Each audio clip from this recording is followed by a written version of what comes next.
What did South Africa do to make Trump so angry? What actually happened? Because you see, a whole lot of blogs are not really giving the backstory. So I'm going to give you the backstory to explain it to you. Now, in South Africa, during colonial rule and under apartheid, which lasted from 1948 to 1994, the government forcefully removed black South Africans from their land and pushed them into designated areas called homelands or townships, right? To put this in perspective, by the time apartheid ended in 1994, white South Africans, who made up less than 10% of the population, owned around 87% of the land. The remaining 90% of the population, mostly black South Africans, were crammed into tiny portions of land. But it wasn't just about land, it was systematic economic exclusion. And black South Africans were barred from owning land in certain areas. They couldn't access the same education, jobs, or financial opportunities as white South Africans. Their movement was even restricted under pass laws, which meant they needed permission to travel or to work in certain areas. So when apartheid officially ended in 1994, the new government led by Nelson Mandela inherited a country where land ownership, wealth, and opportunity were still massively skewed in favor of the white minority. Now, I know you might ask, and you might be wondering, why didn't the new South African government just take the land back and redistribute it? It wasn't that simple, right? When Nelson Mandela and the African National Congress, that is ANC, took power, they had to renegotiate a peaceful transition to democracy. Now, part of that deal meant they couldn't just seize land from white owners without compensation.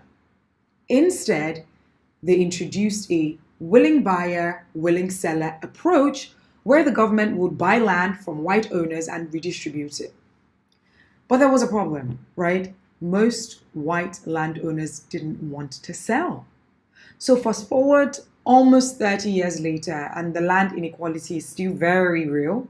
A 2017 land audit showed that white South Africans, who make up about 7% of the population, still own around 70% of the land. Now, fast forward to now. To address this issue, South Africa just passed the Expropriation Act, which allows the government to take land in certain cases without compensation.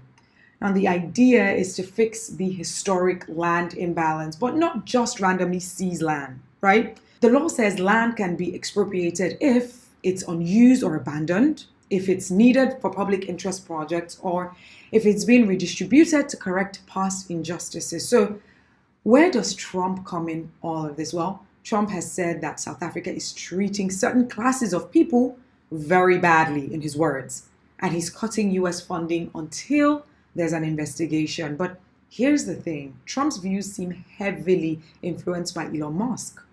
Elon Musk was born in South Africa, and he's been saying for years that the government is targeting white farmers and even called it a genocide. Now, let's be clear. There is no evidence of any genocide happening in South Africa. Yes, crime is high, and yes, farmers, both black and white, have been victims of violent attacks, but experts agree that this is part of South Africa's larger crime problem. It's not some targeted campaign against white people, but Elon Musk's misleading claims have fueled this narrative, and Trump has clearly bought into it. And now South Africa is at risk of losing millions of dollars in US aid, most of which goes towards HIV/AIDS programs that help millions of people. Now, beyond the AIDS cuts, South Africa is also worried that Trump might kick them out of the AGOA, which is a trade agreement that gives South African products tariff-free access to US markets. Now, if that happens, it could seriously hurt South Africa's economy. So a quick recap, right? South Africa's land problem did not start today. It's a direct result of colonialism and apartheid.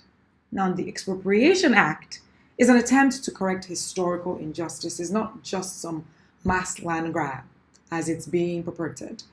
Now, Trump's decision seems to be fueled more by Elon Musk's personal opinions than actual facts.